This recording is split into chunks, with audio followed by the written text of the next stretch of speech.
अच्छे से कीर्तन करेंगे। तो आज हरे कृष्ण। हरे कृष्णा, दंडवत प्रणाम।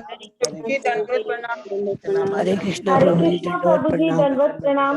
हरे सबको मेरा कृष्णा प्रभु जी, अभी दंडवत प्रणाम। दंडवत प्रणाम माता जी, दंडवत प्रणाम जगदम्बिका माता। अभी हम लोग मंगलाचरण करते हैं सब लोग मिलकर। ओम अज्ञान तिमिरांधस्य ज्ञानांजन शलाकया चक्षुरुन्मीलितं येन तस्मै श्री गुरुवे नमः। श्री चैतन्य मनोभीष्टं स्थापितं येन भूतले स्वयं रूप कदा मह्यं ददाति स्वपदान्तिकं।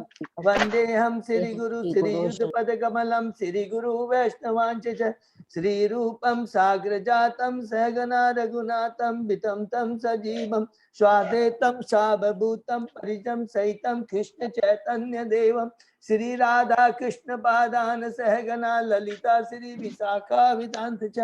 नमो विष्णुपादाय कृष्ण पृष्ठाय भूतले श्रीमते भक्ति वेदांत स्वामिन इति नामने। नमस्ते सारस्वते देवे गौरवाणी प्रचारिणे निर्विशेषा शून्यवादी पाश्चात देश तारिणे। वंशा कल्पतरुभ्यश्च कृपा सिन्धुभ्येव च पतितानां पावनेभ्यो वैष्णवेभ्यो नमो नमः। नमो महावदान्याय कृष्ण प्रेम प्रदायते कृष्णाय कृष्ण चैतन्य नामने गौरत्विषे नमः। हे कृष्ण करुणा सिंधु दीन बंधु जगतपते गोपेश गोपिका कांत राधा कांत नमस्तुते। तप्त कांचन गौरांगी राधे वृंदावनेश्वरी विषभानुसुत देवी प्रणमामि हरिप्रिये। नीलांचल निवासाय नित्याय परमात्मने बलभद्र सुभद्रायां जगन्नाथाय ते नमः। जय श्री कृष्ण चैतन्य प्रभु नित्यानंद श्री अद्वैत गदाधर श्रीवासादि गौर भक्तबिंद मुखम करोति वाचालम पंगुलंगे गिरिम यत्कृपातमहं वन्दे श्री गुरुम दीनतारिणम परमानंद माधवम श्री चैतन्य ईश्वरम। हरे कृष्णा कृष्ण कृष्णा हरे हरे हरे राम राम राम हरे हरे। श्री श्री मंगलाचरण की जय, शिला प्रभुपाद की जय। हरे कृष्णा। आज के इस भागवतम कक्षा में सभी भक्तों का मेरा हार्दिक स्वागत है। उनके चरणों में मेरा दंडवत प्रणाम है। भगवान श्री कृष्ण गुरु आचार्य साधु की कृपा से हम लोग कई दिनों से भागवतम श्रीमद् भागवतम का स्मरण कर रहे हैं। इस सब भक्तों भगवान की बहुत बड़ी कृपा है, हम सबके आभारी हैं। अभी हम लोग चैप्टर 13 में हैं, धृतराष्ट्र द्वारा गृह त्याग।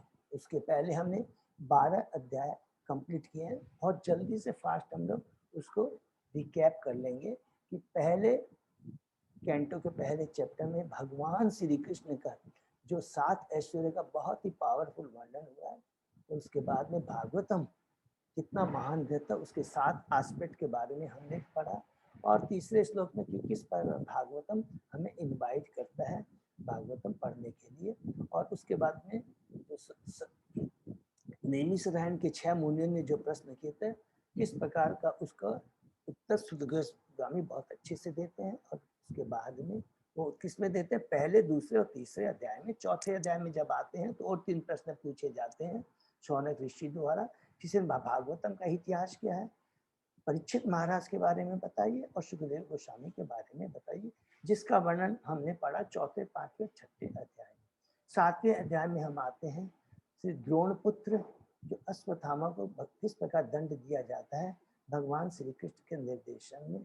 और भगवान उसके बाद में 8वें अध्याय में कुंती महारानी की हमने प्रार्थना की, बहुत ही दिव्य है और ज्ञानप्रद आध्यात्मिक ज्ञानप्रद है।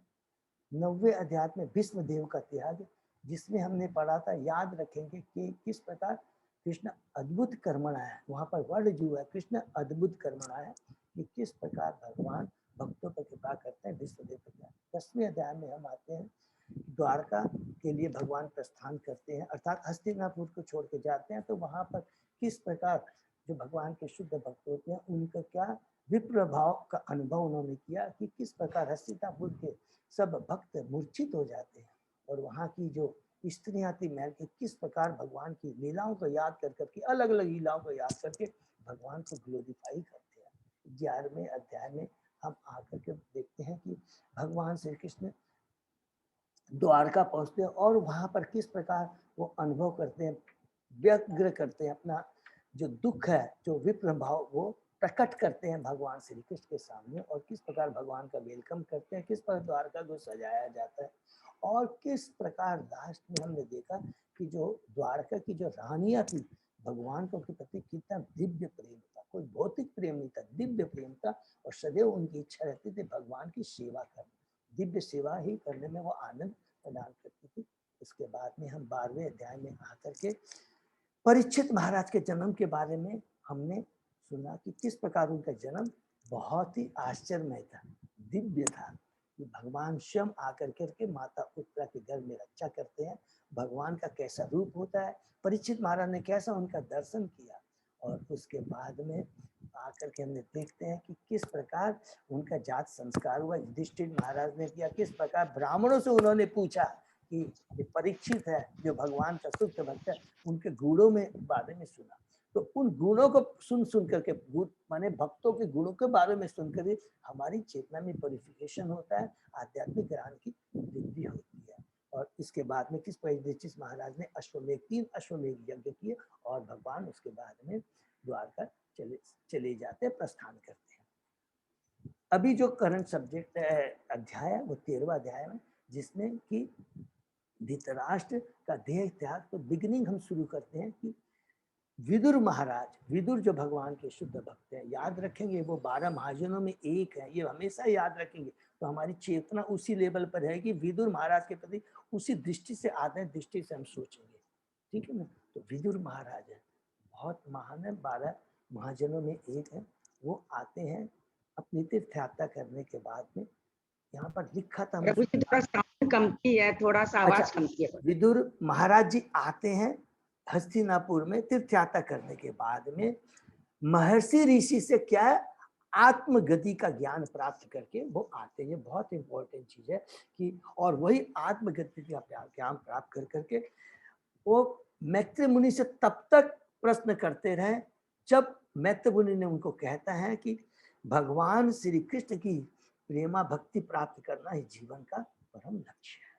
जैसे ही वो सुनते हैं और कहते हैं कि और कोई प्रश्न करने का बाकी नहीं रह जाता, यही जीवन का लक्ष्य, तुरंत वहां पर वो आते हैं, और वहां पर आकर के महल में जो सारे डिवोटीज रहते हैं, इंक्लूडिंग धृतराष्ट्र, गंधारी, सुभद्रा, द्रौपदी, पांचों पांडव, सब लोग उनको देख करके इतने प्रसन्न होते हैं। और उसमें हमने स्पेशली प्रभुपाद जी ने जानबूझ कर करके जो विशेष जो भगवान के भक्त थे, जैसे हमने विदुर महाराज का है, उसके बाद में गंधारी का है, उसके बाद में कुंती महारानी का है, द्रौपदी महारानी का है, और सुभद्रा महारानी का, इनके बारे में प्रभुपाद जी ने तात्पर्य में हमें बताया, जो कि हमने डिस्कस किया, उसको हम लोग रिपीट नहीं करेंगे। उसके बाद में जो हम लोगों ने कल स्पेशली बड़ा कल ही हमने पढ़ा था, उनके बारे में भी, द्रौपदी और सुभद्रा के बारे में भी, ठीक है। उसके बाद में श्लोक 5 में हमने क्या पढ़ा कि विदुर को देखकर हस्तिनापुर के महल,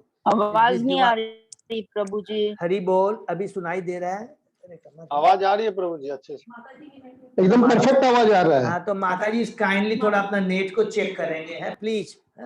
तो ये बहुत ही कितना सुंदर है कि ये याद करेंगे हमेशा कि जब भी कोई शुद्ध भक्त आता है, उनको किस प्रकार, अगर हमारे हृदय में शुद्ध भक्त को देख एक प्रसन्नता नहीं होती है, जिज्ञासा नहीं होती है, तो हमेशा तुरंत अपने को ये नहीं कि हमें सोचना चाहिए हमारी भक्ति में कहीं कमी है। एक एक स्टेप पर हम अपना ऑन असेसमेंट कर सकते हैं कि हमारी भक्ति का लेवल कितना है, किसी से पूछने की दरकार। और अगर ऐसा नहीं है तो छिपाना नहीं चाहिए, तुरंत गुरु के पास में जाकर, भगवान के पास जाकर रोना चाहिए कि गुरु को देखकर, भगवान को देखकर हमें खुशी क्यों नहीं हो रही, उनके प्रति आकर्षण क्यों नहीं। ये बहुत इंपॉर्टेंट चीज है। तो किस प्रकार हस्तिनापुर के लोग विदुर को देख के कितना प्रसन्न होते हैं, और युधिष्ठिर महाराज उनको आकर के, और फिर जब भक्त आता है तो यहाँ सीखना चाहिए कि युधिष्ठिर महाराज किस प्रकार एक भक्त की सेवा करते, उसका वेलकम करते हैं। सबसे पहले उनको बैठने के लिए बोलते हैं, उसके बाद में उनकी प्रसादम की व्यवस्था करते हैं और सब कुछ खाने के बाद, आराम करने के बाद में वो उनसे प्रश्न करते हैं। और वो भी प्रश्न कौन से होते हैं? आध्यात्मिक होता है, भगवान के भक्तों से संबंधित प्रश्न करते हैं। तो हमने पढ़ा कि उसमें लिखते हैं, प्रभुपाद जी स्पेशली कहते हैं यहाँ पर कि प्रिय मित्र या शत्रु के भी स्वागत की यही विधि है। ये बहुत बड़ी बात है, ये तो बहुत हायर लेवल की हमारी उतनी लेकिन की चेतना हमें उस तरह की ये भगवान यदि प्रकट कर सके तो हमारा रियल में जीवन धन्य हो जाएगा। क्योंकि भक्तों में एक सबसे बड़ी भी क्वालिटी ये बहुत होती है कि वो मान अपमान में सम होते हैं। ये बहुत इंपॉर्टेंट क्वालिटी है, मान अपमान में सम रहते हैं। तो क्या शत्रु मित्र की वो भावना ही नहीं रहती है। क्या भावना रहती है? जो एक भगवान का उत्तम भक्त होता है वो क्या करता है? हर चीजों में भगवान को देखता है और हर चीजों को, माने हर चीजों में भगवान को देखता है और हर चीजों को भगवान के अंदर देखता है। ये दोनों ही चीज बहुत इंपॉर्टेंट है।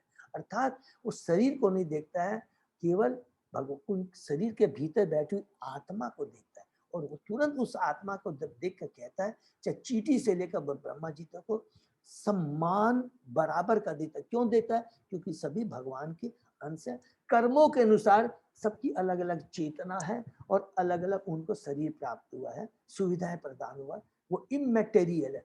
क्यों इमैटेरियल है? अगर इस जीवन में हमको जितने भी भौतिक सुख सब कुछ मिल जाता है, अगर वो हम भगवान की भक्ति में नहीं लगाते हैं, भगवान से संबंधित नहीं है, तो सारा बेकार है। या तो वो हमको छोड़ के चले जाएंगे या हम उनको छोड़ देंगे। तो काल किसी को नहीं छोड़ती है। इस चीज में ध्यान में रखते हुए हमेशा हमें अपनी चेतना को जितना भी हो सके शुद्ध भक्तों के संग में रह करके आध्यात्मिक चेतना बनाए रखना चाहिए। तो यहाँ पर प्रभुपाद जी कहते हैं कि ये भारतीय सबसे बड़ी, प्रभुपाद ने कितनी इंपॉर्टेंट बात की है, भारत भूमि ते जन्म हुई जन्म सार्थक होनी करो का। नहीं तो प्रभुपाद जी ये बात नहीं कहते कि भारतीय नीति शास्त्र के अनुसार घर आए शत्रु का भी इसी तरह स्वागत होना चाहिए। तो फिर विदुर जैसे कुटुंबी का क्या कहना, जो परिवार भर के सारे सदस्यों के शुभ चिंतक थे। ठीक है। तो युधिष्ठिर कहते कि चाचा आपने किस प्रकार हमारी विपत्तियों से रक्षा की। तो यहाँ पर प्रभुपाद जी तात्पर्य में कहते हैं विदुर महाराज की जो भावना थी धृतराष्ट्र के पुत्रों के प्रति और पांडव के पुत्र के प्रति, इंक्लूड धृतराष्ट्र और गंधारी के प्रति, उनकी भावना कभी भी गलत नहीं थी। किंतु दुर्योधन की अपने चचेरे भाइयों माने पांडव के प्रति जो षड्यंत्र करने की नीति के कारण पांडव को वो सदैव विशेष संरक्षण प्रदान करने के लिए सचेष्ट रहते थे। और इसमें बहुत और डीप में हम जाएंगे तो इसमें क्या समझ में आएगा कि पांडव की वो सुरक्षा करके एक भक्त की रक्षा करते हैं और चेष्टा करते हैं कि दुर्योधन और ज्यादा गलत न कर सके। इसीलिए भगवान हमेशा दुष्टों का जो संहार करते हैं, ये नहीं कि गुस्से के चलते उससे और ज्यादा अपराध ना हो, एक एक चीज तो तुरंत भगवान उसको उस शरीर से अलग कर देते हैं, उस आत्मा को, जिससे और वो ज्यादा गलत काम नहीं करे, नहीं तो अगले जन्म में उसको और ज्यादा भोगना पड़ेगा। फिर युधिष्ठिर ने विदुर महाराज से पूछा कि आपने अपनी जीविका कैसी चलाई और कैसे कैसे आप स्थान पर तीर्थ स्थानों पे गए। तो यहाँ पर 10वें श्लोक में हमने जो बहुत इंपॉर्टेंट श्लोक अपनी सब लोग मेमोराइज करेंगे, जिसमें क्या लिखा है कि युधिष्ठिर महाराज कहते हैं, हे चाचा आप जैसे भक्त निश्चय साक्षात पवित्र स्थान होते हैं। चूंकि आप भगवान को अपने हृदय में धारण करते हैं और जहां जहां आप जाते हैं वो स्थान भी तीर्थ स्थान हो जाता है। और तीर्थ स्थानों पर जाने का उद्देश्य क्या होना चाहिए? हमारी आध्यात्मिक उन्नति को बढ़ाने के लिए होना चाहिए। वहाँ पिकनिक बनाने के लिए नहीं जाना चाहिए या केवल ज्ञान प्राप्त करने के लिए या अपने डायरी में एक रिकॉर्ड करने के लिए कि मैंने इतने तीर्थ स्थानों को देखा, देखो मैं कितना महान हूँ। नहीं, अगर तीर्थ स्थान में जा करके वहाँ के तीर्थ की महिमा के बारे में अगर हमने नहीं जाना और वहाँ पर जा करके शुद्ध भक्तों के मुखारबिंद से उस तीर्थ स्थान की महिमा के बारे में नहीं सुना तो वो कोई यात्रा नहीं, वो एक चीज काइंड ओनली मटेरियल टूर कहलाएगा। जैसा कि भी हम देखते हैं, बड़ा दुख लगता है, या मैं भी पर्सनली कि पुरी में हम जाते हैं स्पेशली हम देखते हैं कि लोग बोलते हैं कि हमारे को सी बीच के ऊपर हमारा फेसिंग हमको होटल मिलना चाहिए, ये करो, हर तरह के बहुत गंदे काम होते हैं। ये बहुत बड़े दुर्भाग्य की बात है, समझे, कलयुग का प्रभाव है, समझे ना। तो हमेशा हम जाए तो ऐसा रहना चाहिए कि ऐसे वातावरण में रहा जहाँ आध्यात्मिक वातावरण हो, भक्तों का संग मिले, मंदिर के बगल में है, तो हमारी ध्यान ही उधर तरफ नहीं जाएगा। तो ये भी एक बहुत इंपॉर्टेंट चीज है, ठीक है। फिर युधिष्ठिर महाराज कहते हैं कि आप तो द्वारका भी गए थे, तो द्वारिका में उन स्थानों में यदुवंशी हमारे मित्र सब शुभ चिंतक जो है, जो नित्य की भगवान सेवा में रहते हैं, वो ठीक तो है। तो यहाँ पर देखिए युधिष्ठिर महाराज कितने महान है, वो द्वारका के वास्तु के बारे में पूछते हैं और इधर उधर बात नहीं पूछते हैं, सब जहां जहां भक्त है उनके बारे में पूछते हैं। तो प्रभुपाद जी कहते हैं जो यादव थे वो भगवान श्री कृष्ण की उनकी विभिन्न दिव्य लीलाओं को विचार में सदा मग्न रहते। तो यहाँ इसलिए युधिष्ठिर महाराज ने याद किया क्योंकि जो द्वारका में जो भगवान के भक्त थे वो भगवान के शुद्ध भक्त थे, और हमेशा वो भगवान के बारे में चिंतन करते थे। जैसा कि हमने पढ़ा है 11वें अध्याय में कि जब भगवान श्री कृष्ण द्वारका जाते हैं तो किस प्रकार द्वारकावासी अपनी विरह भावना को भगवान कृष्ण के सामने प्रदर्शित करते हैं, उनको उजागर करते हैं। तो यही चीज प्रभुपाद जी यहाँ पर बोलते हैं। और यहाँ पर कहते हैं कि जो भगवान का शुद्ध भक्त होता है, प्रभुपाद जी कहते हैं चाहे वो घर में रहे या बाहर में रहे, उसका वास्तविक गुण तो सदैव कृष्ण के विचार में अनुकूल भाव में होना चाहिए। बहुत इंपॉर्टेंट चीज है। हमने कृष्ण को याद किया, बड़े प्रेम से उनकी लीलाओं के बारे में याद किया कि नहीं, वो ज्यादा महत्व, तभी हमारी भक्ति बढ़ेगी, तभी हमें गोलोक धाम मिलेगा। किसकी तरह नहीं करना चाहिए, जैसे कंस है, शिशुपाल है, जरासंध है, वो भगवान को वो भी सदैव याद करते थे, एकदम कभी भी भगवान को नहीं बोलते थे, लेकिन उनके विचार कैसे थे, दुष्टता के थे, दुष्ट बुद्धि से, डर के मारे, क्योंकि वो डरते थे कि कहीं कृष्ण यहाँ नहीं आ जाए और हमें मार दे। तो हमारा अनुकूल भाव से करना है, प्रतिकूल भाव से नहीं होना चाहिए। और अंत में प्रभुपाद जी कहते हैं युधिष्ठिर महाराज भी भगवान श्री कृष्ण के द्वारका पार्षदों के बारे में इसीलिए पूछते थे और हमेशा उनका इसलिए चिंतन करते क्योंकि वो भी भगवान के शुद्ध भक्त थे, और वो हस्तिनापुर में एक राजा थे और पूरे राज्य शासन को चलाते थे, लेकिन कृष्ण को केंद्र में रखकर सदैव कृष्ण का ही चिंतन करते हुए वो राज्य पाठ चलाते थे।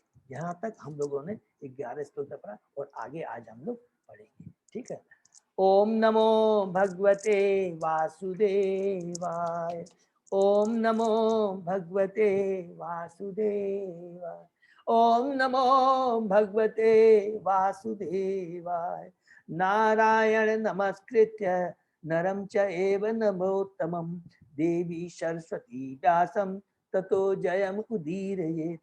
नष्टप्रायेषु अबद्धेषु नित्यं भागवत सेवया भगवती उत्तम श्लोके भक्ति भवति नैष्ठिकी। आराधयो भगवान ब्रजेश तनय ततदाम वृंदावनम रमया काचिदुपासना व्रजवधु वर्गेण या कल्पिता। श्रीमद्भागवतम प्रमाणम अमलम प्रेमा पुमर्थो महान।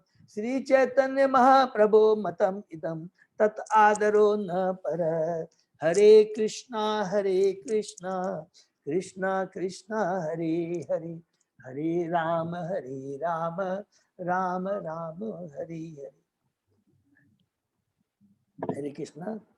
आज हम लोग श्लोक नंबर 12 से शुरू करेंगे। अजय प्रभु ठीक है। हरे कृष्णा। इति उक्त धर्मराजेन सर्वं तत् समवर्णयत् यथा अनुभूतम क्रमशः बिना यदुकुल क्षयम्। महाराज युधिष्ठिर द्वारा इस तरह पूछे जाने पर महात्मा विदुर ने क्रमशः सब कुछ कह सुनाया जिसका उन्होंने स्वयं अनुभव किया था। मतलब क्रमशः जैसे जैसे उन्होंने गए थे अलग अलग तीर्थ स्थानों पर, उसका उसी हिसाब से उन्होंने वर्णन किया। केवल यदुवंश के विनाश की बात नहीं कही। हरि बोल। तो केवल यदुवंश के विनाश की बात उन्होंने, जो उन्होंने सुना था उद्धव से, मैत्रेय मुनि से, वो बात उन्होंने नहीं की। तो जो भगवान का शुद्ध भक्त होता है, दूसरे भक्तों को वो बात नहीं कहता है जिससे उनको दुख हो। ये बहुत इंपॉर्टेंट। उनको मालूम है कि सब जिनको मैं बता रहा हूँ वो भगवान के शुद्ध भक्त है, और भगवान का अगर उनको पता लगे कि भगवान इस धरा पे अब नहीं है, वो अपना छोड़ के इस धरा को चले गए, तो उनको बहुत दुख होगा। इसीलिए उन्होंने ये बात पांडवों को वहां पर हस्तिनापुर के वासियों को नहीं कही। ननु अप्रियम दुर्विषहम नृणाम स्वयं उपस्थितम न आवेदयत स करुणः दुखी तान द्रष्टुम अक्षम। दयालु महात्मा विदुर पांडव को कभी भी दुखी नहीं देख सकते थे, अतः उन्होंने इस अप्रिय तथा अक्षय घटना को प्रकट नहीं होने दिया, क्योंकि आपदाएं तो अपने आप आती है। इसको अंडरलाइन कर लेंगे कि आपदाएं तो अपने आप आती है। यहाँ पर इस एक बात में सुत गोसावी ने जो बहुत पावरफुल कह दिया कि सब चीज भगवान श्री कृष्ण के कंट्रोल में, उनके बिना पत्ता हिल नहीं सकता। जितना भी जो कुछ होता है उनके निर्देशन में, उनके गाइडेंस में और सर्व कल्याण के लिए होता है। ठीक, तात्पर्य नीति शास्त्र के अनुसार ऐसा अप्रिय सत्य नहीं कहना चाहिए जिससे अन्यों को कष्ट हो। विपदा सदैव प्रकृति के नियमानुसार स्वतः आती है, अतः इसका विज्ञापन करके इसे तूल नहीं देना चाहिए, माने इसको ताड़ का वृक्ष नहीं बना देना चाहिए, उसको ज्यादा जोर महत्व नहीं देना चाहिए। विदुर जैसे दयालु व्यक्ति के लिए विशेषतः अपने पांडवों के साथ व्यवहार करते हुए यदुवंश के विनाश जैसी अप्रिय घटना को उद्घाटित करना प्राय असंभव था, क्योंकि जब वो भगवान श्री कृष्ण के विरह में मूर्छित हो जाते थे तो सोचिए जब उनको पता लगेगा कि भगवान अब इस धरा पे नहीं है तो उनकी क्या अवस्था होगी। ये एक शुद्ध भक्त ही समझ सकता है कि भगवान की उसके प्रति कितनी आसक्ति है। ठीक है, इसलिए वे जानबूझकर कतराते रहे। जबकि युधिष्ठिर महाराज को जैसे कि उनको आभास था, मालूम था, लेकिन वो भी उस चीज को याद नहीं करना चाहते थे, क्योंकि जब मालूम है कि उसको याद करूंगा मैं तो वो बहुत दुखी हो जाएंगे। नेक्स्ट, कश्चित कालम अत अवात्सित सत्कृत देववत सुखम भ्रातु ज्येष्ठस्य से कृत सर्वेशाम सुखम आवहन। इस प्रकार अपने कुटुंबियों द्वारा देवतुल्य सम्मानित होकर महात्मा विदुर कुछ काल तक अपने बड़े भाई की मनोदशा को ठीक करने के लिए तथा इस प्रकार अन्य सबों को सुख देने के लिए वहां पर रहते रहे। तो यहाँ पर देखिए तुरंत एक एक चीज को हम लोग समझेंगे। यहाँ पर महात्मा विदुर कुछ काल तक अपने बड़े भाई की मनोदशा को ठीक करने के लिए तथा इस प्रकार अन्य सबों को सुख देने के लिए वहां पर रहते रहे। वो अपने सुख के लिए नहीं आए थे। यहाँ पर सुध गोस्वामी जी क्लियर कह रहे हैं, दो कारण था कि किस प्रकार वो धतराज अपने बड़े भाई के मनोदशा को ठीक करने के लिए और वहां पर जितने भी सब लोग थे उनको सुख देने के लिए। तो सुख भक्त को किसमें होता है? भगवान और भगवान के रूप गुण लीलाओं का श्रवण करने में सुख होता है। ऐसा नहीं कि विदुर महाराज जी उनके लिए बहुत सारी गिफ्ट लेके आए थे, वो नहीं, वो भगवान के बारे में सुनाने के लिए आता है। सदैव भगवान का भक्त भगवान के भक्तों को भगवान के बारे में ही बताता है। ठीक है, तात्पर्य विदुर जैसे महात्मा पुरुषों का सत्कार स्वर्ग निवासियों जैसा होना चाहिए। यहाँ पर देखिए, क्योंकि वो कौन है? भगवान के शुद्ध भक्त है, वो महाजन है, 12 महाजनों में एक है, वो अधिकारी है जो भक्ति का जो प्रचार करते। याद करें अधिकारी 12 है, जैसे ब्रह्मा, शिव, नारद हमने पढ़ा, ये सारे अधिकारी हैं। प्रहलाद महाराज, जनक महाराज, भीष्म महाराज, ये अधिकारी, उनको पूरा अधिकार है। ये जो कह देते हैं वही भक्तों की भगवान ने उनको ऑथराइज किया है। ठीक है ना। उन दिनों स्वर्ग के वासी महाराज युधिष्ठिर जैसे लोगों के घर में आया करते थे और कभी कभी अर्जुन जैसे व्यक्ति स्वर्ग लोक की यात्रा किया करते थे। नारद तो ऐसे अंतरिक्ष यात्री हैं जो बिना रोक टोक के न केवल भौतिक ब्रह्मांडों में अपितु आध्यात्मिक लोकों में भी विचरण कर सकते हैं, क्योंकि उनका जो शरीर था हमने पढ़ा था कि उनका आध्यात्मिक शरीर। नारद भी महाराज युधिष्ठिर के महलों में आते जाते थे और फिर अन्य देवताओं के विषय में क्या कहा जाए। संबद्ध लोगों की आध्यात्मिक संस्कृति से ही विभिन्न लोकों के मध्य इसी शरीर से यात्रा कर पाना संभव। अतः महाराज युधिष्ठिर ने विदुर का वैसा ही सत्कार किया और देवताओं का किया जाता है। तो बहुत सिंपल चीज हमने पढ़ा था कि जो योगी होता है, बड़े बड़े जो योगी होते हैं, वो पूरे ब्रह्मांड में, माने ये पूरे 14 भुवन में कहीं भी आया जा सकते हैं। लेकिन ऐसा नहीं है कि बिना भगवान की भक्ति हो गोलोक धाम या वैष्णव, नहीं, उसके लिए तो भगवान ने स्पेशल, क्योंकि हमने पढ़ा है इवन देवताओं को यदि उनको प्रॉब्लम आती है, जो कि स्वर्ग लोक में रहते हैं, वो क्षीर सागर में जो भगवान चिरक देसाई विष्णु रहते हैं, उनका दर्शन नहीं कर सकते हैं। खाली जा कर करके भगवान से प्रार्थना करते हैं और भगवान उनके प्रॉब्लम का सोल्यूशन करते हैं। ठीक है, तो भगवान का जो शुद्ध भक्त होता है वो उसकी एक अपनी अलग स्टेटस है। महात्मा विदुर पहले ही वानप्रस्थ जीवन स्वीकार कर चुके थे, अतः वे अपने पैतृक महल में भी कोई भौतिक सुख भोगने नहीं आए थे। हरि बोल। उन्होंने अपनी कृपा से ही महाराज युधिष्ठिर द्वारा अर्पित सेवा भाव स्वीकार किया। देखिए कितनी बड़ी बात लिखा, उन्होंने अपनी कृपा से ही, ठीक है ना, महाराज युधिष्ठिर द्वारा अर्पित सेवा भाव स्वीकार किया। लेकिन उस महल में रहने का एकमात्र उद्देश्य अपने बड़े भाई धृतराष्ट्र का उद्धार करना था, जो सांसारिकता में अत्यधिक आसक्त थे। धृतराष्ट्र ने महाराज युधिष्ठिर से युद्ध करके अपना सारा राजपाट तथा सारे वंशज खो दिए थे, तो भी असहाय अवस्था के होते हुए भी वे महाराज युधिष्ठिर का दान तथा आतिथ्य ग्रहण करने में लज्जा का अनुभव नहीं कर रहे थे। महाराज युधिष्ठिर के लिए यह बिल्कुल उचित था कि वे अपने चाचा को समुचित ढंग से रख रहे थे, किंतु इस प्रकार का भव्य आतिथ्य धृतराष्ट्र से स्वीकार करना उचित नहीं था। युधिष्ठिर महाराज को जो अपना कर्तव्य करना था वो किया उन्होंने, लेकिन यहाँ पर बोलता है धृतराष्ट्र को उस चीज को एक्सेप्ट नहीं करना चाहिए था, जिसका हम लोग आगे डिटेल में पढ़ेंगे। और यहाँ पर एक चीज और याद आती है, हमें याद रखेंगे कि जो भगवान के शुद्ध भक्त जो किसी हमारे घरों में गृहस्थों के पास आते हैं, तो उनका कोई उद्देश्य भौतिक सुख प्राप्त करने का नहीं होता। वो तो चैतन्य महाप्रभु प्रभुपाद जी के आदेश का पालन कर करके जा रे देखो तारे का कृष्ण उपदेश, हमार आज्ञा गुरु हो तारे, उस बात को याद करके वो घरों घरों में जाते हैं और जिससे लोगों को भक्ति में वो ला सके, ये उनका मेन उद्देश्य होता है। किंतु उन्होंने इसलिए स्वीकार कर रखा था क्योंकि कोई विकल्प नहीं था, धृतराष्ट्र के पास कोई विकल्प नहीं। विदुर वहां पर धृतराष्ट्र को प्रबुद्ध करने तथा उच्चतर आध्यात्मिक अनुभूति प्राप्त कराने के उद्देश्य से ही आए थे। प्रबुद्ध व्यक्तियों का कर्तव्य है कि वे पतितात्माओं का उद्धार करें और विदुर इसी उद्देश्य से आए थे। किंतु आध्यात्मिक प्रबोध की बातें इतनी सुहावनी होती है कि जब विदुर धृतराष्ट्र को उपदेश दे रहे तो परिवार के सारे सदस्य उनकी ओर आकृष्ट हो गए और सबों ने धैर्य पूर्वक उनकी बातें सुनी। आध्यात्मिक अनुभूति की यही विधि है। संदेश को ध्यान पूर्वक सुनना चाहिए और यदि किसी अनुभूत व्यक्ति द्वारा यह संदेश दिया जाता है तो यह बद्ध जीव के सुप्त हृदय पर प्रभाव डालता है।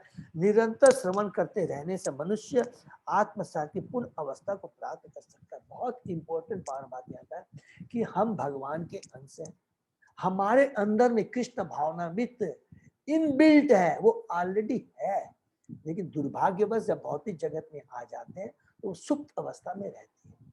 और उस कृष्ण भावना कृष्ण प्रेम को जागृत करने के लिए हमें कौन सी आध्यात्मिक दवा की दरकार है, आध्यात्मिक मेडिसिन की दरकार है, और वो कौन दे सकता है? भगवान का भक्ति दे सकता है और कोई दूसरा नहीं दे सकता है। कोई भी बड़ा बड़ा डॉक्टर जो फिजिकल जो हमारा शरीर का डॉक्टर है, कोई भी दुनिया की कोई भी शक्ति, कोई भी धन या किसी की ताकत नहीं है जो हमारी हुई सोई हुई दिव्य चेतना को, भगवान के प्रति दिव्य प्रेम को जागृत कर सके। एकमात्र भगवान का शुद्ध भक्त कर सकता है, वही हमें बता सकता है कि जीवन का उद्देश्य क्या है, हम इस भौतिक जगत में कष्ट क्यों पा रहे हैं और किस प्रकार हम इस कष्ट से उभर सकते हैं, किस प्रकार हम भगवान से खोया अपना संबंध पुनः स्थापित कर देते हैं। ये ज्ञानकारी प्राप्त कर करके उसको बार बार याद करना बहुत जरूरी है। केवल ज्ञान इज नॉट एनफ, उसको मस्तिष्क से हृदय में उतारना बहुत जरूरी है और उसके लिए शुद्ध भक्तों का संग बहुत जरूरी है। नेक्स्ट, अबिभ्रत अरेयमा दंडम यथावत अगकारीषु यावत दधार सुद्रत्वम शापात वर्ष शतम यमः। मंडुक मुनि के द्वारा शापित होकर जब तक विदुर शुद्र का शरीर धारण किए रहे तब तक पाप कर्म करने वालों को दंडित करने के लिए यमराज के पद पर अरियमा कार्य करते रहे। तो हमने जैसे पढ़ा था कि वो साक्षात क्या है, यमराज है, 12 महाजनों में एक है, लेकिन दो कारणों से जो उसको दोनों सही है। पहला कि मुंडक ऋषि उन्होंने अभिशाप दिया था और दूसरा वो स्वयं चाहते थे कि मैं पृथ्वी पे जाकर कर भक्ति का लोगों में प्रचार करो। और भगवान ने उनकी इच्छा को स्वीकार किया और भगवान की इच्छा से, भगवान की योजना के अनुसार वो यमराज का पद छोड़ कर करके वो इस पृथ्वी पर आते हैं लोग। और जब तक वो यहाँ पृथ्वी पर रहते हैं, जो हमने पढ़ा था ना, कश्यप मुनि और दीति के जो 12 आदित्य हैं, उसमें से ये एक है, अर्यमा एक है, वो उनका फॉर टाइम बिंग पोस्ट को संभालते हैं। तो तात्पर्य में पढ़ते हैं, विदुर शुद्ध स्त्री के गर्भ से उत्पन्न होने के कारण अपने भाइयों धृतराष्ट्र तथा पांडु के साथ राज्य के उत्तराधिकार से भी वंचित थे। तो भला वे धृतराष्ट्र महाराज युधिष्ठिर जैसे विद्वान राजाओं एवं क्षत्रियों के शिक्षक पद पर कैसे रह सकते थे? इसका उत्तर यह है कि यद्यपि वे जन्म से शूद्र माने जाते थे, लेकिन चूंकि उन्होंने ऋषि मैत्रेय के आदेशानुसार आध्यात्मिक उन्नति के लिए संसार का परित्याग कर दिया था और आध्यात्मिक शिक्षा प्राप्त की थी ऋषि मैत्रेय मुनि से, जिनसे उन्हें सुन के आए थे। अतः वे आचार्य पद को ग्रहण करने के लिए पूर्णतः सक्षम थे। ये बहुत इंपॉर्टेंट है, इसको अंडरलाइन कर लेंगे। केवल कोई जाति से कुछ नहीं होता है, क्योंकि चेतन महाप्रभु ने भी बहुत इंपॉर्टेंट मध्य लीला के अंदर कहा है, कीवा विप्र कीवा सन्यासी शूद्र कहने होय, जय कृष्ण तत्ववेता से ही गुरु होय। हरि बोल। चाहे कोई ब्राह्मण हो, चाहे सन्यासी हो, शूद्र, उससे फर्क नहीं पड़ता है। जो कृष्ण का विज्ञान, जो कृष्ण के बारे में जानता है, कृष्ण के नाम का प्रचार करता है, वही वास्तव में गुरु है और वही वास्तव में वैष्णव है। ठीक है, ये हमेशा बहुत इंपॉर्टेंट। यहाँ तक कि सामान्य नीति शास्त्र, परम राजनीतिक तथा नीतिवद चाणक्य पंडित के अनुसार मैं शूद्र से भी निम्न व्यक्ति से शिक्षा ग्रहण करने में कोई हानि नहीं मानी गई। यह उत्तर का एक अंश हुआ, नंबर 1। दूसरा अंश यह कि विदुर वास्तव में शूद्र न थे, जो अभी हम लोगों ने डिस्कस कर चुके। क्या? उन्हें मुंडक मुनि के शाप के कारण 100 वर्ष तक शूद्र की भूमिका निभानी थी। वे यमराज के अवतार थे और 12 महाजनों में से एक थे और ब्रह्मा, नारद, शिव, कपिल, भीष्म, प्रहलाद जैसे महापुरुषों के समान उच्च पद पर थे। तो यहाँ पर हम डिस्कस करते याद आता है कि ब्रह्मा जी का भी हमेशा याद रखेंगे कि 10वें कैंटो में जब हम डिस्कस करेंगे तो ब्रह्मा जी ने बहुत अलग लीलाएं में भगवान को साथ दिया है। माने भगवान के आदेश में उन्होंने अलग अलग लीला की है। ब्रह्म विमोहन लीला उन्होंने किया है, हिरण्यकशिपु को उन्होंने वरदान दे दिया बिना सोचे थे।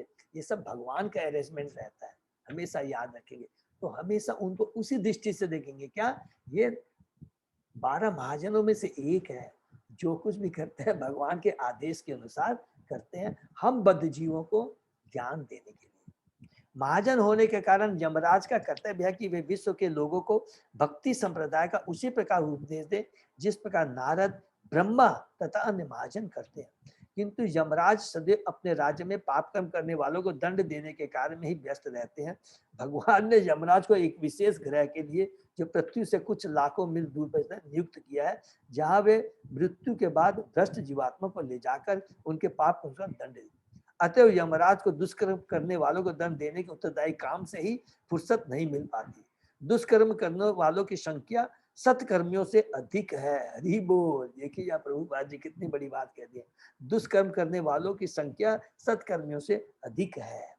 अतः यमराज को भगवान द्वारा अधिकृत अन्य देव दूतों की अपेक्षा अधिक कार्य करना पड़ता है, लेकिन यमराज तो भगवान की महिमा का उपदेश देना चाहते हैं। अतः भगवत इच्छा से मंडूक मुनि के शाप के कारण उन्हें विदुर के अवतार के रूप में इस पृथ्वी पर आना पड़ा और भक्त की तरह कठिन श्रम करना पड़ा। हरि बोल। हम सब लोगों को देखिए कितनी बड़ी बात है कि भगवान का जो भक्त होता है ना, उसको पोस्ट की दरकार नहीं होती है कि अरे मेरे को इतना पावर है। वो हमेशा क्या चाहता है कि मैं भगवान के भक्तों के बीच में रहूं और भगवान के आदेश का पालन करूं, भक्ति का प्रचार करता रहूं। और इसी चीज को ध्यान में रखें, भगवान अपने प्रतिनिधि को, प्रभुपाद जी जैसे शुद्ध भक्त को यहाँ पर भेजते हैं भक्ति का प्रचार करने के लिए। ठीक है, वह संसारी समाज के ऐसे विभाजन से परे रहता है।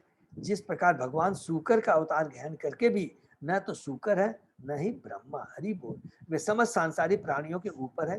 कभी कभी भगवान तथा उनके विभिन्न वैद भक्तों को बद्ध जीवों के उद्धार हेतु निम्नतर प्राणियों की भूमिका अदा करनी पड़ती है। जैसा कि विदुर महाराज ने एक क्षुद्राणी के गर्भ से जन्म लेकर क्षुद्र का रोल किया है, लेकिन वो है महाजन। जब यमराज विदुर के रूप में अवतरित हुए तो कश्यप तथा अदिति के अनेक पुत्रों में से अर्यमा ने यह पद संभाला। आदित्यगण अदिति के पुत्र हैं और आदित्यों की संख्या 12 है, जिसको हम लोग अलग से डिटेल में पढ़ेंगे। अर्यमा इन 12 आदेशियों में से था, अतः विदुर की अनुपस्थिति में 100 वर्षों तक यमराज के कार्यभार को संभालने के लिए अर्यमा का चुनाव ठीक ही था। निष्कर्ष यह निकला कि विदुर कभी भी शूद्र न थे, वे तो शुद्धतम ब्राह्मण से भी महान थे, महाजन थे, एक महाजन में एक थे। ठीक है, नेक्स्ट। युधिष्ठिर लभ्य राज्य दृष्ट्वा पौत्रम कुलम धरम भ्रातृभि लोकपालाभे मुमुद्दे परया श्रिया। अपना राज्य वापस पाकर तथा ऐसे पुत्र का जन्म देखकर जो उनके परिवार की प्रशस्त परंपरा को आगे चलाने में पटु था, महाराज युधिष्ठिर ने शांतिपूर्वक शासन चलाया और उन छोटे भाइयों के सहयोग से, जो सारे के सारे पटु प्रशासक थे, असामान्य ऐश्वर्य का भोग किया। तात्पर्य, महाराज युधिष्ठिर तथा अर्जुन दोनों ही कुरुक्षेत्र के युद्ध के शुरू होने के दिन से ही अप्रसन्न थे, किंतु युद्ध में स्वजनों को मारने की अनिच्छा होते हुए भी उन्हें कर्तव्य निर्वाह करना पड़ रहा था, क्योंकि भगवान श्री कृष्ण की परम इच्छा से इसकी योजना की गई थी।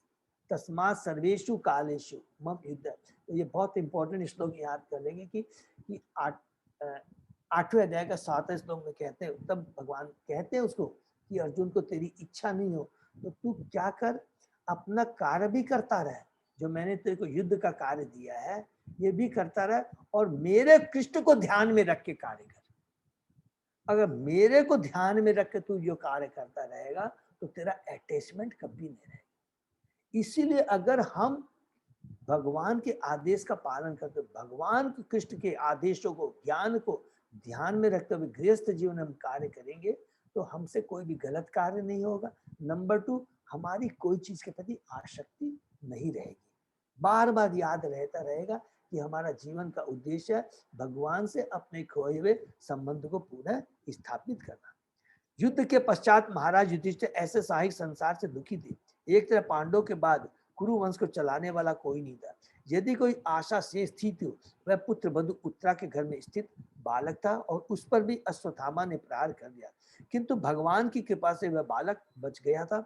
अतः सभी उपद्रव के शांत होने तथा राज्य में शांति स्थापित होने पर और एकमात्र बचे हुए बालक परीक्ष को देखकर युधिष्ठिर संतुष्ट थे, और भौतुष्य के प्रति जो सदैव क्षणिक और भ्रांत करने वाला होता है, आकर्षण होने पर भी मानव होने कर उन्हें कुछ चैन मिला था।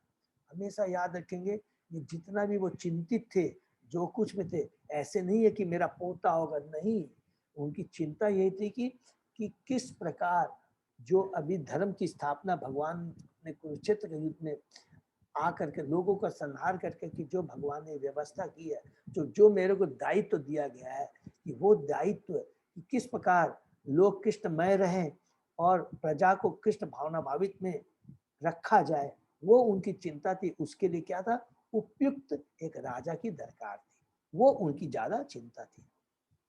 नेक्स्ट, एवं गृहेषु शक्तानां प्रमत्तानां तत इहा अत्यक्रामत अभिज्ञात काल परम दुष्तर।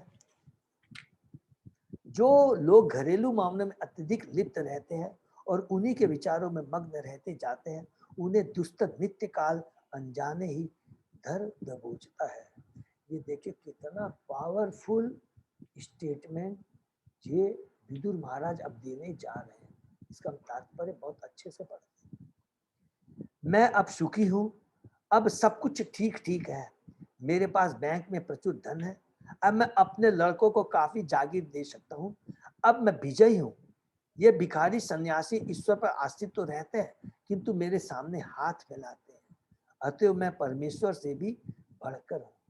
जिसकी, इसको बोलते हैं क्या, गृहस्थ नहीं, इसको क्या बोलते हैं, लिखेंगे गृह मेदी, नॉट बेटर देन 2 पांव के पशु से ज्यादा उसका महत्व नहीं है। उसकी चेतना देखिए कितनी हद तक ग्रसित हो चुकी होती है। ये कुछ विचार है जो उन प्रमथ आसक्त गृहस्थों के मनों में उमड़ते घूरते रहते हैं, जो नित्य काल के प्रति अचेत रहते हैं। काल के प्रति उनको मालूम ही नहीं है। उनकी आंखें बंद हो जाती है। जैसे हम आंख बंद कर ले, सामने शेर खड़ा है, तो इसका मतलब नहीं है कि हमने आंखें बंद कर ली, हम शेर को नहीं देख पा रहे तो शेर हमें नहीं निगल जाएगा, मार देगा। काल किसी का इंतजार नहीं करता है। हमेशा देखिए, काल किसी का इंतजार नहीं करता है। हर एक को इस भौतिक जगत को छोड़कर जाना पड़ेगा। हमारे ऊपर निर्भर करता है कि अगर हम इस मनुष्य योनि का सदुपयोग करते हैं या दुरुपयोग। हमारी आयु सीमित है और परम इच्छा से नियत काल के विपरीत इसे एक क्षण भी बढ़ा पाना संभव नहीं। कितनी बड़ी बात है। देखिए, हम सोचते हैं कि इसको वेंटिलेटर पे दा दिया, ये कर दिया। प्लीज याद रखें, ये प्रभुपाद जी कहते हैं, एक क्षण भी हम ज्यादा जीवित नहीं रह सकते। कई बार क्या है, संजोगवश क्या होता है, अच्छा मैंने इतना बढ़िया डिसीजन ले लिया ना, तो इसलिए ठीक है, हमारा कर्तव्य करना जरूरी है, सब कुछ करना है, लेकिन ध्यान में क्या रखना है कि देखिए मेरा जो कर्तव्य मैं करूंगा, लेकिन अल्टीमेटली वही होना है जो कृष्ण की इच्छा है, जो विधाता ने मेरे भाग्य में लिख दिया है। ये अगर चीज ध्यान में रहेगी तो क्या होगा, हमें कभी भी पछतावा नहीं होगा। मनुष्यों के लिए ऐसा। प्रभु जी, हरे कृष्णा माता जी। हाँ बिमला माता। हरे कृष्णा प्रभु जी, इतना ज्यादा हम लोग माया से बद्ध हैं, लेकिन जैसे कि जब सब कुछ भगवान की मर्जी से रहता है, होता ही है सब कुछ भगवान की मर्जी से, तो फिर हम उसमें करने वाले कौन? यस माता जी, यही ज्ञान है, यही ज्ञान है। बिल्कुल सही कहा आपने, ठीक है ना। मनुष्यों के लिए हाँ माता जी, मतलब बिल्कुल। हम सारी नियति से इतने बंधे हुए कि हम तो कोई करता है ही नहीं। हम यस तो माता जी, हाँ, चींटी से लेकर ब्रह्मा तक माता जी। हाँ, क्योंकि हमने पढ़ा है ना कि ब्रह्मा जी की भी एक निश्चित आयु होती है 100 काल की, और उसके बाद में भी वो क्या होता है कि उनको ये छोड़ना पड़ता है भौतिक जगह, ठीक है ना। बिल्कुल सही कहा आपने। मनुष्य के लिए ऐसा समय अत्यंत मूल्यवान है और इसे सतर्कता से बिताया जाना चाहिए, क्योंकि अदृश्य रूप से बीते एक क्षण को कठिन कमाई के संग किए गए हजारों सोने के सिक्कों से भी बदला नहीं जा सकता। हरि बोल। मनुष्य योनि बहुत दुर्लभ है और एक एक क्षण बहुत मूल्यवान है। किसके लिए? जो जानते हैं कि मनुष्य योनि बहुत दुर्लभ है, और एक क्षण की भी भक्ति हमें विशाल कष्ट से दूर कर सकती है, हमें गोलोक धाम ले जा सकती है।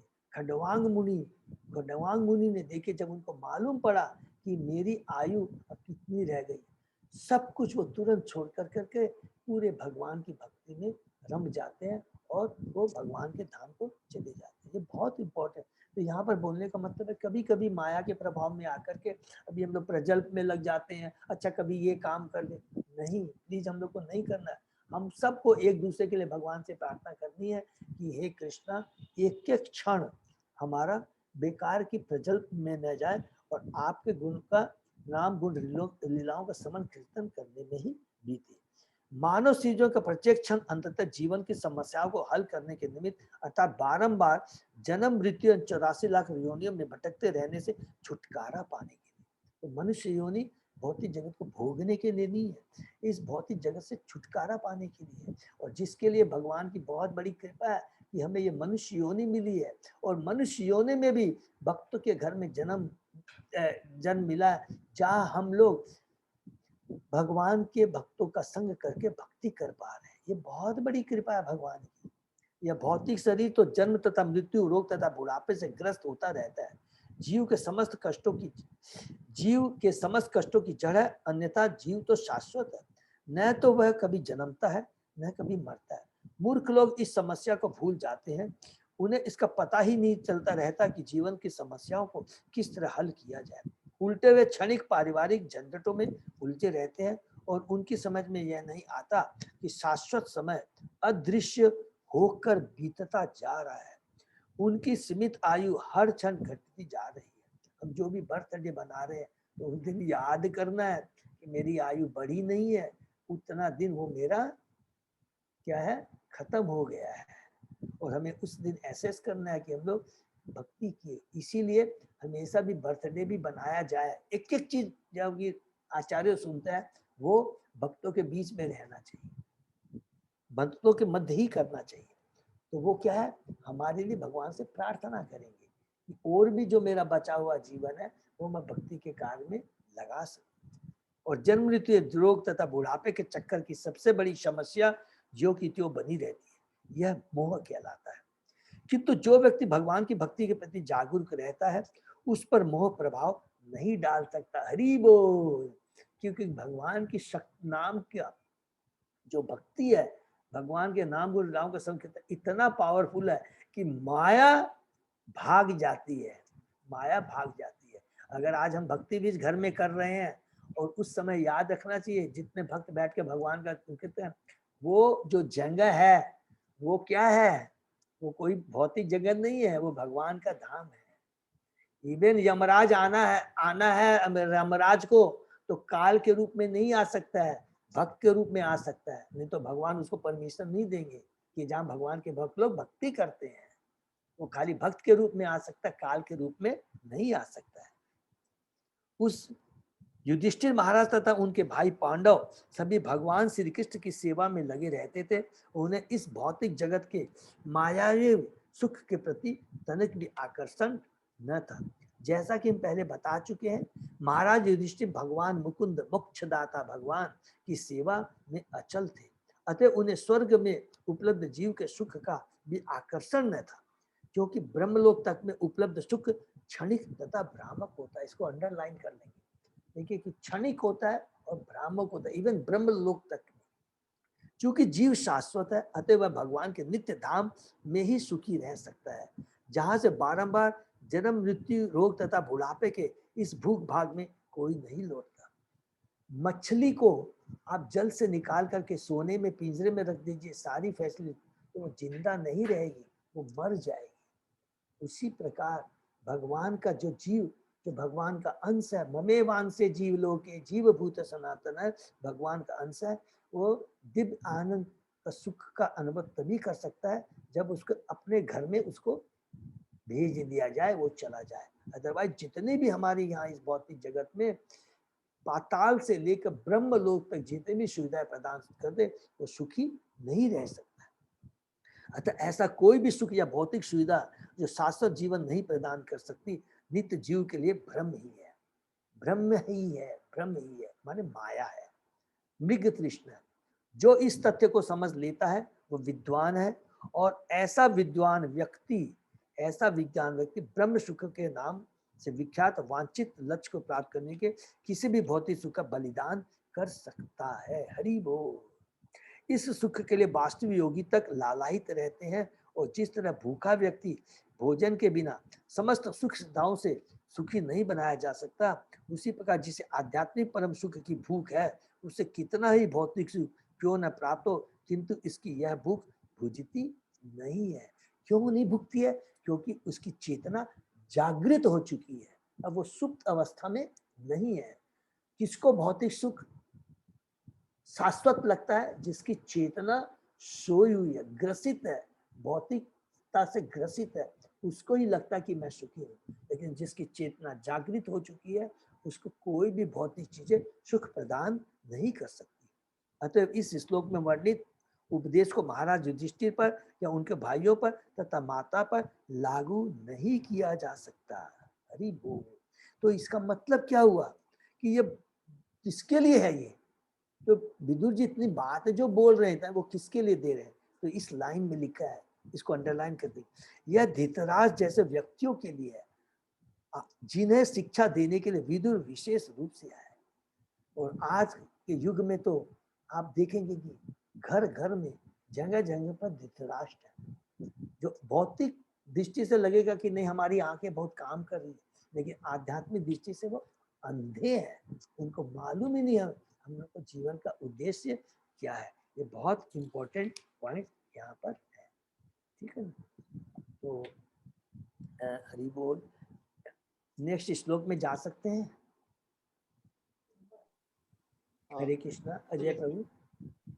प्रभु जी आज का थोड़ा अनाउंसमेंट कर दीजिए ना। ओके, तो यहीं पर हम लोग विराम देते हैं। बहुत इंपॉर्टेंट है यहाँ पर जो विदुर महाराज, जो हम बद्ध जीवों के लिए खुद देखिए कितने बड़ी भगवान की कृपा है, कितने दयालु है कि अपने 12 महाजनों में से एक को यहाँ भेजते हैं।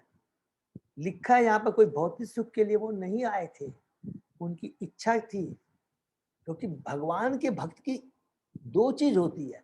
ये नहीं कि देखिए, बहुत ध्यान से सुनेंगे कि भगवान का जो भक्त रहता है सदैव भगवान का चिंतन करता रहता है और उस चिंतन करके उसमें दिव्य आनंद का अनुभव करता है, नंबर 1।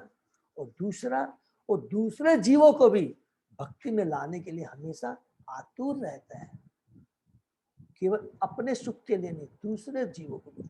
इसको बोलते हैं कि चेतना जो उच्च कोटि की चेतना होती है, ये उत्तम भक्तों की ऐसी चेतना होती है। पहले आचार और फिर प्रचार। जारे देखो तारे कृष्ण उपदेश आमर आज्ञा गुरु होए, माने गुरु होए का मतलब क्या हुआ? पहले अपने को भक्ति में लाओ, अपने को शुद्ध, अपनी चेतना को शुद्ध, उसके बाद में जारे देखो तारे कृष्ण आमर आज्ञा गुरु तारो ए दे, उसके बाद में दूसरों में प्रचार करो। तो ये प्रभुपाद जी की बहुत बड़ी कृपा है। उनकी कृपा से आज पूरे विश्व में भक्ति का प्रचार हो रहा है और सभी लोग धीरे धीरे, जो भी इवन हमने देखा है कि जो फॉरेनर्स हैं जिनको हमने देखा है, उनसे हमको समझ सकते हैं कि कोई भौतिक जो लेवल होता है कोई माने नहीं रखता। आज बड़े बड़े जो हिप्पी थे प्रभुपाद जी ने उनको हैप्पी बना दिया। तो हम सब लोगों को ये कर्तव्य है कि जब भारत भूमि में जन्म मिला है और इतनी सुंदर व्यवस्था है, कलकत्ता में जहाँ प्रभुपाद जी का जन्म हुआ और मायापुर जो इस्कॉन का हेड क्वार्टर है केवल 110-20 किलोमीटर है, तो हमें पूरा इस अवसर का लाभ उठा करके